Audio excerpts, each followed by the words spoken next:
অনেকদিন পর বলিউড একটা ভালো মানের মুভি নিয়ে এসেছে। গত কয়েক বছর ধরে আমরা বলিউডে এমন কোনো মুভি দেখিনি যেটা আমাদের আকৃষ্ট করতে পেরেছে, কিন্তু এই মুভির কাহিনীটা একটু অন্যরকম।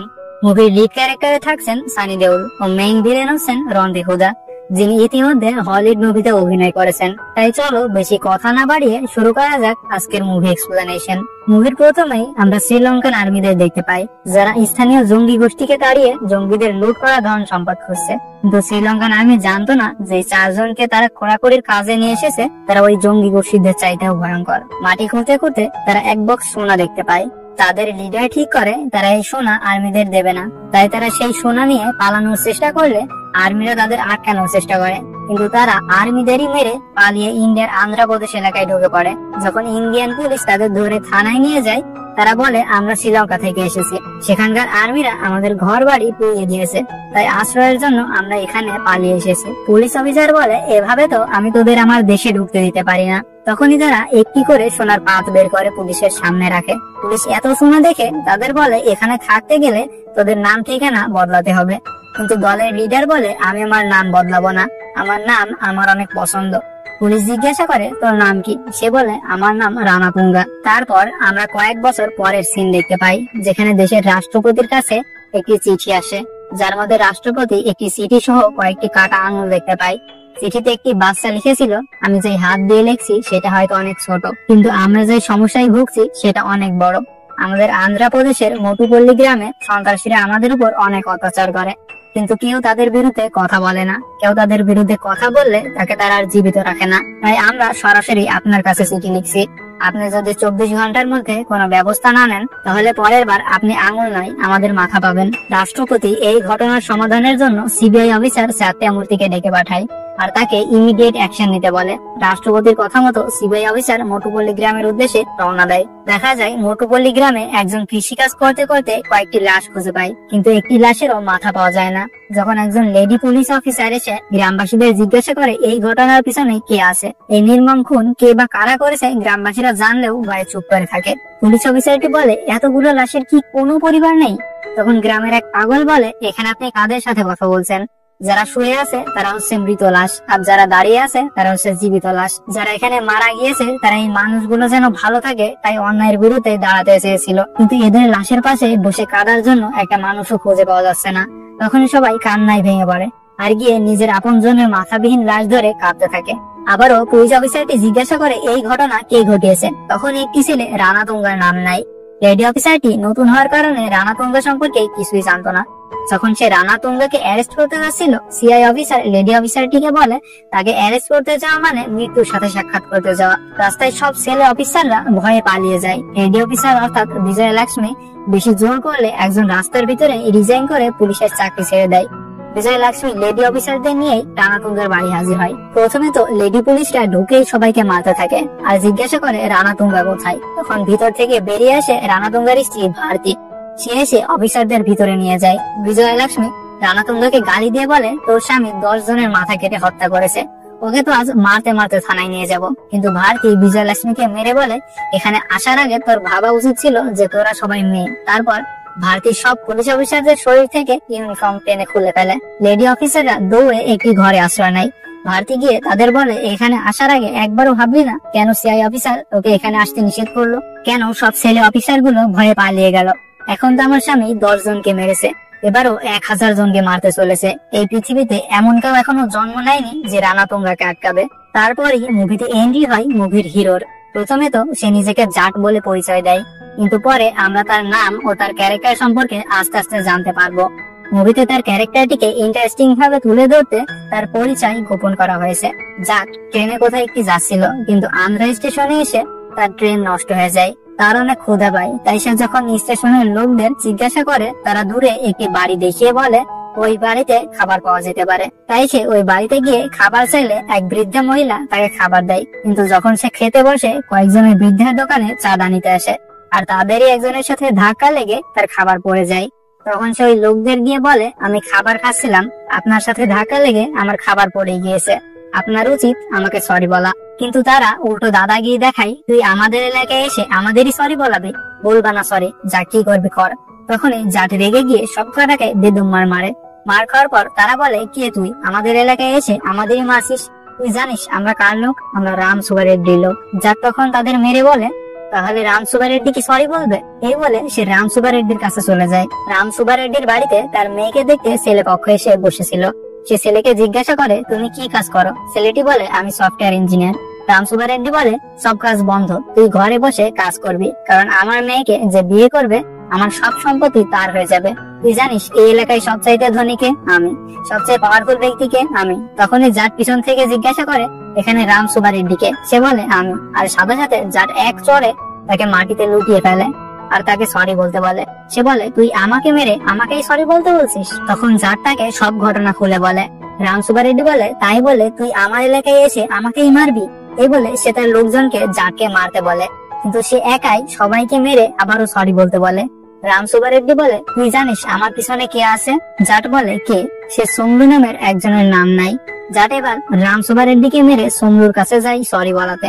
এদিকে সিবিআই অফিসার সত্যমূর্তি এয়ারপোর্টে পৌঁছিয়ে এতগুলো অফিসার দেখে বলে, বলেছিলেন না শুধু একজন অফিসার হলেই হবে? এত অফিসার আসার কি দরকার ছিল? সেখানে থাকা ইনচার্জ অফিসার বলে, আপনার এই এলাকা সম্পর্কে কোনো ধারণা নেই, এখানে আপনাকে একটু সতর্ক হয়ে চলতে হবে। সিবিআই অফিসার যে মোটুপল্লীতে তদন্তে আসছে এই কথা শুনে মোটুপল্লী এলাকার মন্ত্রী রানা তুঙ্গার স্ত্রীকে কল দেয় আর বলে, যেই কাজ চুপিসারে হওয়ার কথা ছিল সেই খবর দিল্লিতে পৌঁছে গেছে, তাড়াতাড়ি সব প্রমাণ লোপাট করে ফেলো। ভারতী বলে, আপনাকে রানা তুঙ্গা কথা দিয়েছে, আপনি নিশ্চিত থাকতে পারেন। রাম সুবা রেড্ডি যাকে একটি ব্যাংকের সামনে নিয়ে আসে। যাক সেখানে কাউকে দেখতে পায় না, কারণ সেদিন ব্যাংক বন্ধ ছিল। যখন সে ফিরে যাচ্ছিল সে ভিতরে কিছুর আওয়াজ শুনতে পায়, আর ছুটির দিনে ব্যাংকে কাজ করা অবৈধ, তাই সে ব্যাংকের দরজা ভেঙে ভিতরে ঢুকে পড়ে আর জিজ্ঞাসা করে, এখানে সোমলুকে? তখন একজন বলে, আমি সোমলু, এখানে মারপিটের কাজ শুধু আমার, আর দরজা ভেঙে হিরোর মতো এন্ট্রি নিলি তুই। তোর স্টাইল আমার ভালো লেগেছে, বল তোর কি চাই? তার তাকে সরি বলতে বলে। সে হাসতে থাকে আর জিজ্ঞাসা করে, আমি তোকে কেন সরি বলবো? তখন সে তাকে তার খাবার পড়ে যাওয়ার কাহিনী শোনায় আর বলে, আমি যখন এদের সরি বলতে বললাম এরা তোর নাম নিল, তাই এখন তুই সরি বলবি। সোমলু বলে, ওরা শুধু সোমলুর নাম নিয়েছে, তুই হয়তো এটা জানিস না সোমলু কি জিনিস। তারপর সোমলুর লোকজন জাটের উপর হামলা করে দেয়, কিন্তু সে এক একজনকে মেরে হাওয়ায় উড়াতে থাকে। সানি দেওল এই বয়সে এসে যে ফাইটিং সিন দেখিয়েছে সত্যি এটা অসাধারণ ছিল। সবাইকে মারার পর সে সোমলুকেও মারে আর সরি বলতে বলে। সোমলু তাকে বলে, তুই যে আমাকে মারলি, তুই জানিস আমার ভাইকে? সোমলু তখন রানা তুঙ্গার নাম নাই। তারপর আমরা সিবিআই অফিসার সত্যমূর্তিকে মোটুপল্লীর দিকে যেতে দেখি। সে তার সাথে থাকা অফিসারকে জিজ্ঞাসা করে, কে এই রানা তুঙ্গা? সেই অফিসার বলে, 15 বছর আগে কয়েকজন কুলি শ্রীলঙ্কা থেকে পালিয়ে পুলিশকে ঘুষ দিয়ে এখানে আশ্রয় নেয়, এমনকি নকল আইডেন্টিটি তৈরি করে এখানেই থাকতে শুরু করে।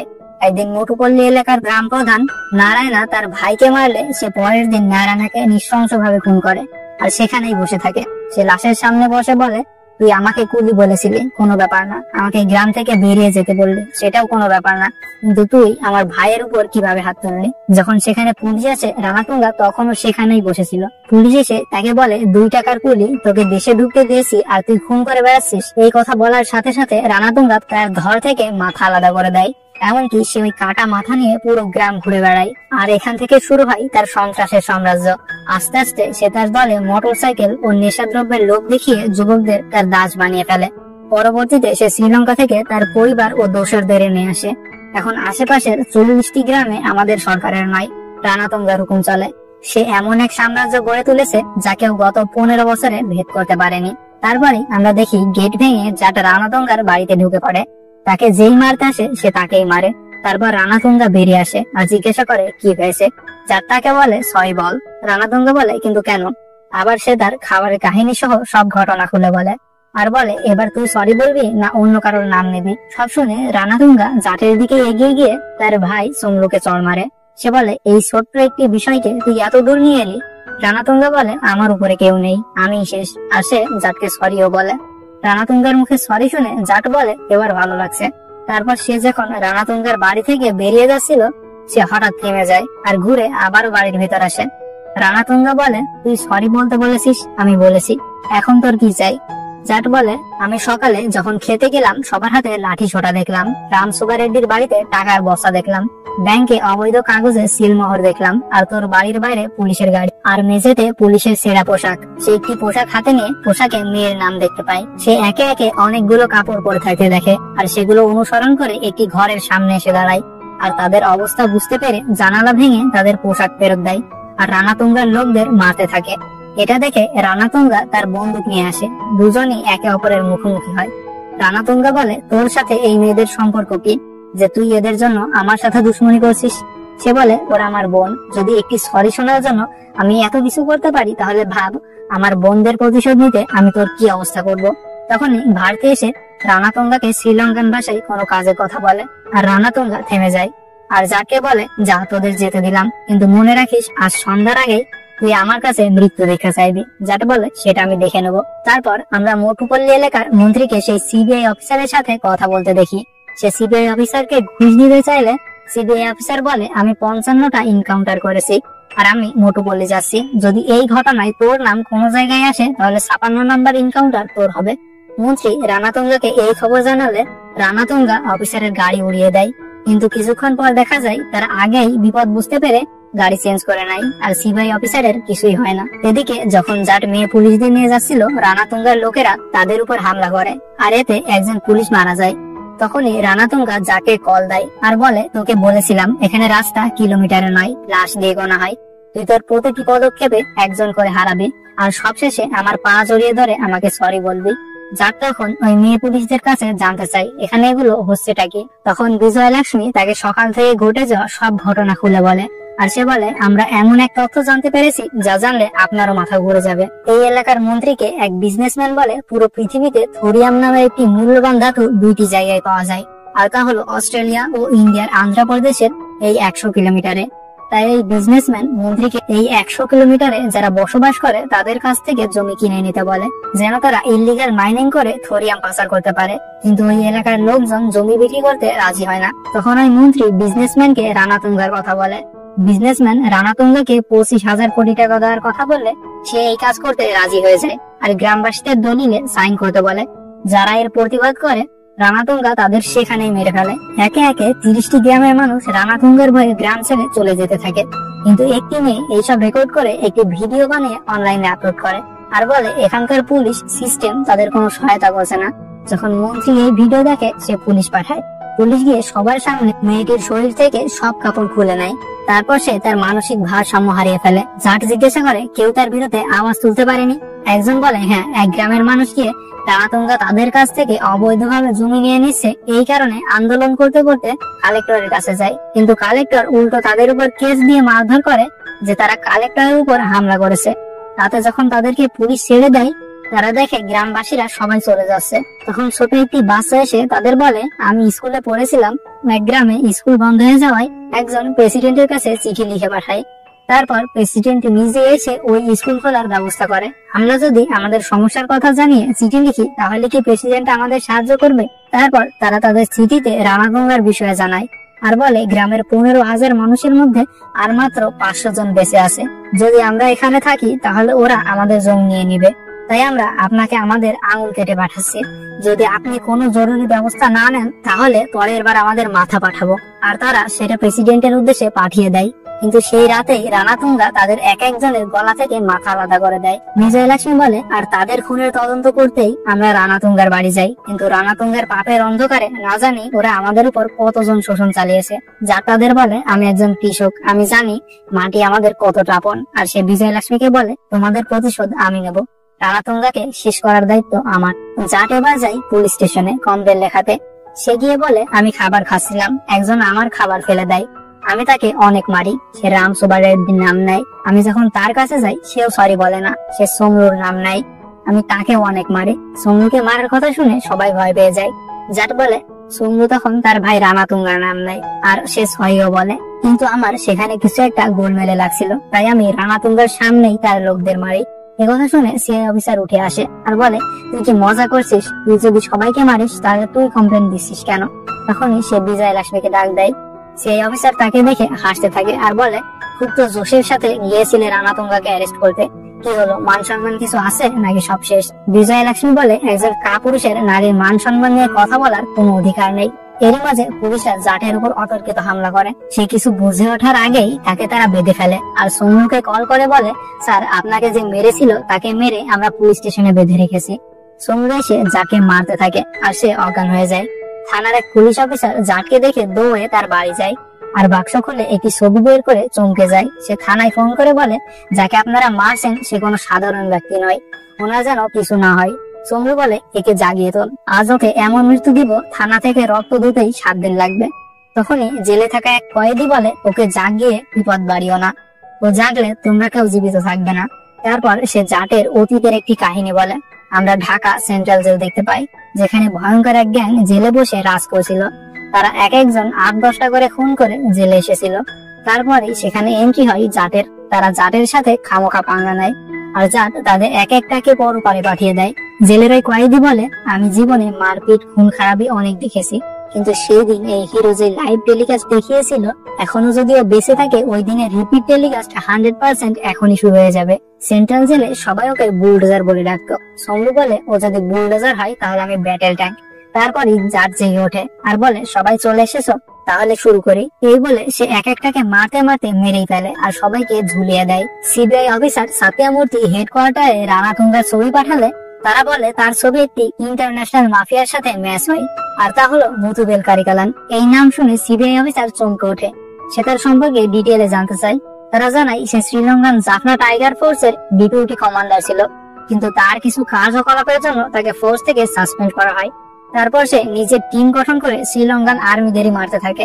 সে খুবই ভয়ানক একজন টেরোরিস্ট। তাই সিবিআই অফিসার আর্মির কমান্ডারের কাছে কল করে আর মোটুপল্লীতে আর্মির ফোর্স পাঠাতে বলে, কিন্তু কমান্ডার জানায় ওই এলাকায় তাদের কোনো সেনা নেই, সেনা পাঠাতে তার 3 ঘন্টা সময়ের প্রয়োজন।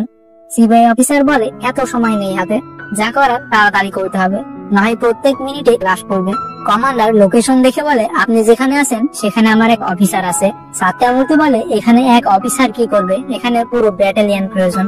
কমান্ডার বলে, ও একাই এক ব্যাটালিয়নের চাইতেও বেশি ভয়ানক, এখনো মোটুপল্লী এলাকাতেই আছে, আর সে হলো জাট রেজিমেন্টের best officer brigadier Baladev Pratap Singh. তারপর দেখা যায় সে বিজনেসম্যান রানাতুঙ্গার জন্য টাকা নিয়ে অপেক্ষা করছে, আর রানাতুঙ্গের লোকেরা সব গ্রামবাসীদের তুলে নিয়ে এসেছে। রানাতুঙ্গা এসে যে বাচ্চাটি চিঠি লিখেছিল তার হাতে কলম আর কাগজ দেয় আর বলে, এদের কিভাবে মারি সেটা তুমি কাগজে লিখে তোমার প্রেসিডেন্টের কাছে পাঠাবে। তারপর সে কয়েকজনকে গুলি করে মেরে ফেলে। তারপরে ব্রিগেডিয়ার বলদেব প্রতাপ সিং হেলিকপ্টারে করে এসে উপর থেকেই সবাইকে মারতে থাকে। সে নিচে এসে রকেট লঞ্চার দিয়ে সবাইকে উড়াতে থাকে, কিন্তু রানাতুঙ্গা সেই বাচ্চাটির মাথায় বন্দুক ধরে জাটকে থামতে বলে। সে বলে, আমি জীবনে যত সাধারণ মানুষ মেরেছি তার চাইতে বেশি আর্মি অফিসার মেরেছি, আর এই দেশ থেকে যাওয়ার আগেও শেষ মৃত্যু এক আর্মি অফিসারেরই হবে। তখন গ্রামবাসীরা জাটের সামনে এসে দাঁড়ায়, আর সে যখন আবার সেই বাচ্চাটির উপর বন্দুক তাক করতে যায়, সে বাচ্চাটিকে খুঁজে পায় না। সামনে তাকাতেই সে দেখে জাট তার সামনে দাঁড়িয়ে আছে। তারপর তারা দুজন দুজনের মুখোমুখি হয়। মার খেয়ে রানাতুঙ্গা বলে, আমার 15 বছরের গড়ে তোলা সাম্রাজ্য তুই 10 ঘন্টায় শেষ করে দিলি, আর আমার ভাইকেও মেরে ফেললে। তারপর গ্রামবাসীরা রানাতুঙ্গাকে মেরে ফেলে, আর তার স্ত্রী ভারতী নিজের মাথায় নিজে গুলি করে আত্মহত্যা করে, আর এই শোকে তার মাও মারা যায়। আর এইভাবেই পুরো গ্রাম রানাতুঙ্গার অভিশাপ থেকে মুক্তি পায়। আর এখানেই শেষ হয় জাটের কাহিনী। অনেকদিন পর বলিউডে এরকম অ্যাকশন আর সাসপেন্সে ঘেরা মুভি দেখলাম। আপনাদের কাছে কেমন লেগেছে তা অবশ্যই কমেন্টে জানাবেন।